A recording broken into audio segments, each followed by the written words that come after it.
Tidak heran jika seseorang yang mulanya sulit mengumpulkan uang ketika masih single, uangnya habis begitu saja, tanpa tahu kemana aja uang tersebut digunakan. Namun setelah menikah, ia lebih mudah untuk menyimpan uangnya dan digunakan untuk hal-hal yang bermanfaat. Hal ini tidak lepas dari kuasa Allah Subhanahu wa Ta'ala yang telah menjamin nafkah bagi anggota keluarga selama kita berusaha. Di dalam pernikahan itu sendiri terselip berbagai rezeki yang akan Allah berikan kepada hambanya yang bertakwa. Allah Subhanahu wa Ta'ala berjanji akan membuka lebar pintu-pintu rezeki tersebut. Namun, tidak semua orang yang sudah menikah diberikan rezeki yang sudah Allah jamin tersebut, dikarenakan perbuatan-perbuatan yang sering kita lakukan. Berikut ini adalah 7 perbuatan yang dapat menolak datangnya rezeki di dalam rumah tangga. Yang pertama adalah saling menyakiti. Di dalam hubungan rumah tangga, perselisihan adalah hal yang wajar, hal yang sering terjadi. Namun sikap kita setelah terjadi perselisihan itulah yang perlu untuk kita pikirkan setelahnya. Sebagian ada yang dengan mudah untuk melupakan perselisihan tersebut. Sebagian lagi justru ada yang memelihara perselisihan tersebut di dalam hatinya hingga melahirkan dendam. Jika kondisinya sudah demikian, maka suami istri sudah tidak bisa lagi untuk menjalankan peran dan fungsinya masing-masing dengan baik. Banyak hal yang akan dikorbankan, terutama adalah anak, dan imbas lainnya adalah suami istri akhirnya tidak lagi mampu untuk mensyukuri karunia Allah Subhanahu wa Ta'ala. Yang kedua adalah tidur selepas subuh. Rasulullah Shallallahu Alaihi Wasallam sangat melarang umatnya untuk tidur di pagi hari.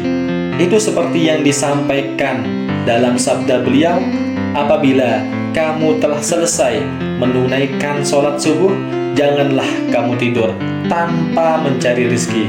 Hadis riwayat At-Tabrani.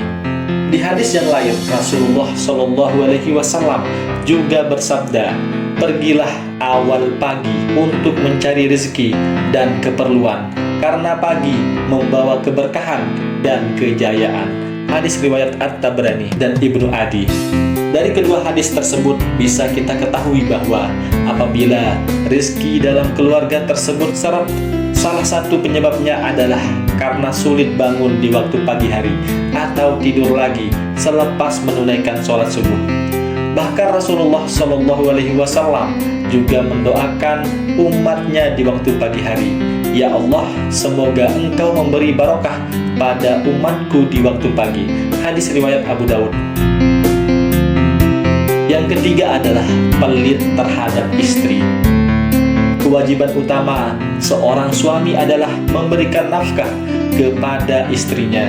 Itu seperti yang terdapat di dalam Al-Quran surah Al-Baqarah ayat 233, di mana Allah Subhanahu wa Ta'ala berfirman, wajib untuk tiap-tiap suami untuk memberi nafkah serta baju pada istri dengan sepantasnya.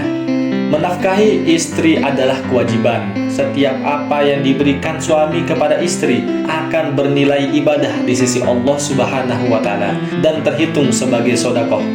Oleh sebab itu, menafkahi istri akan dapat melancarkan rezeki. Namun hal sebaliknya akan terjadi jika suami pelit terhadap istrinya. Kelapangan tersebut akan menjadi kesempitan jika saja istri tidak mendapatkan nafkah dari suaminya. Yang keempat adalah tidak menghormati tamu.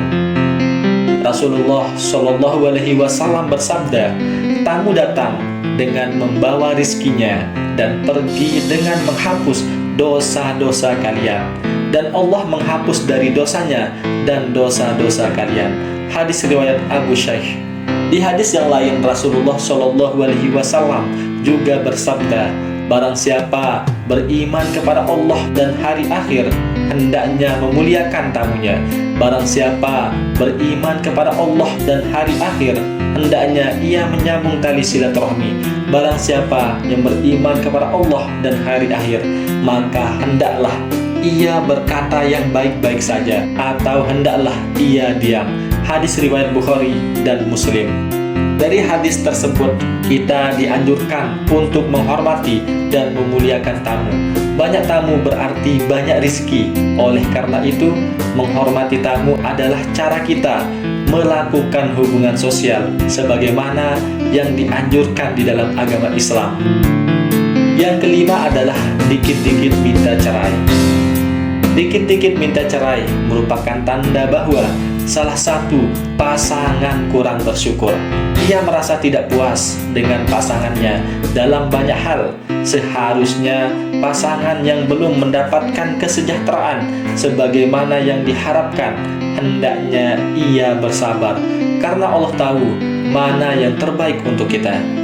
Orang yang selalu merasa tidak puas memiliki hati yang sempit, sedangkan rizki datang pada hati yang lapang. Maka prinsipnya adalah di saat hati kita lapang akan membuat rumah tangga menjadi harmonis, rumah tangga menjadi bahagia, sehingga rizki akan datang mengalir dengan deras. Namun begitu ada masalah dalam rumah tangga, akan membuat hati kita menjadi sempit, dan rizki tersebut akan otomatis langsung menjauh. Yang keenam adalah malas-malasan. Malas adalah pangkal dari kemiskinan. Bagaimana ia akan menjadi kaya atau sukses jika malas untuk melakukan sesuatu, malas untuk berusaha?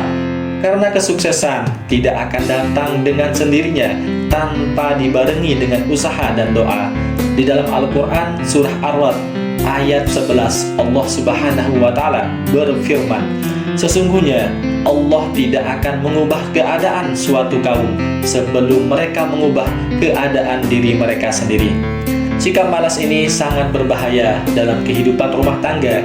Apa yang dilakukan suami sebagai kepala rumah tangga, tentu ia akan menjadi contoh. Ketika suami malas-malasan, maka tidak menutup kemungkinan seluruh anggota keluarga tersebut juga akan ikutan malas, sehingga mereka akan kesulitan dalam hal rizki. Dan yang terakhir, yaitu yang ketujuh, adalah kerap berbuat maksiat.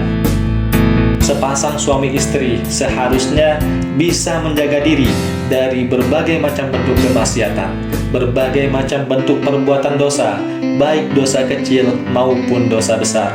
Dosa itu seperti dinding atau benteng yang sangat kokoh yang menutupi kita sehingga menghalangi rizki tersebut datang kepada kita.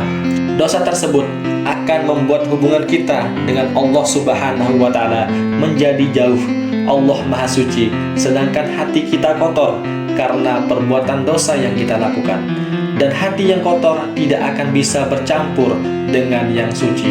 Oleh sebab itu, orang yang sering melakukan kemaksiatan, perbuatan dosa, akan jauh dari rezekinya Allah Subhanahu wa Ta'ala yang Maha Suci. Itulah tadi 7 perbuatan yang dapat menolak datangnya rezeki di dalam rumah tangga kita. Semoga kita semua dijauhkan dari perbuatan-perbuatan tersebut.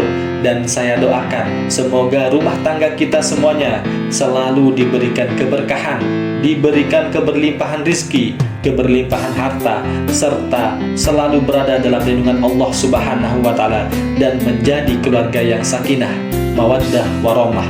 Amin ya rabbal alamin.